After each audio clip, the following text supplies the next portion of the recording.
Méditation du 8 avril, la volonté de Dieu ou la nôtre. Samuel dit au peuple, « Soyez sans crainte, vous avez fait tout ce mal, mais ne vous écartez pas de l'Éternel et servez l'Éternel de tout votre cœur. » 1 Samuel 12, le verset 20. Le peuple avait demandé un roi, et bien que Dieu avait de meilleurs plans, il a accédé à leur demande. Samuel leur a exposé les inconvénients d'un gouvernement monarchique. Le vieux prophète faisait ses adieux au peuple qu'il avait servi toute sa vie. Il n'a rien dit du mépris du peuple têtu, ni de l'ingratitude à l'égard de son fidèle service. Ces derniers mots ont été pour encourager la fidélité. Samuel aimait le Seigneur et son service était celui d'un esclave qui se réjouissait d'être avec son maître. Quand le peuple observait une telle communion entre Samuel et le Seigneur, cela tendait à créer un désir de faire la même expérience. Le véritable amour n'est pas statique, il est progressif. Dieu était prêt à révéler son amour permanent pour Israël. Il souffrait de voir les Israélites devenir égoïstes et l'oublier.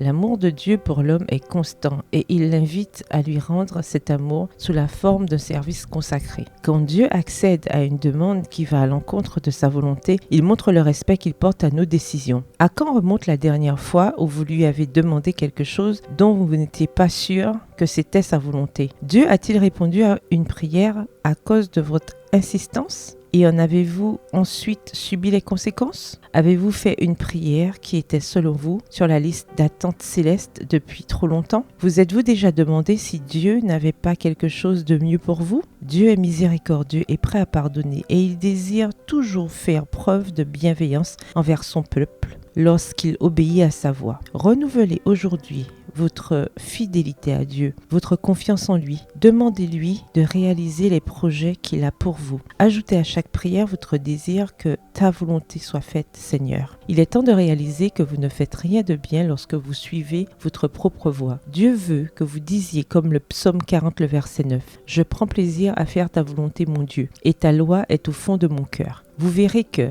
la volonté humaine participe à la toute-puissance dans la mesure où elle coopère avec la volonté de Dieu. Tout ce qui doit se faire sur son ordre peut être accompli par sa force. Tout ce qu'il ordonne, il le donne. Bonne journée, que l'Éternel vous bénisse.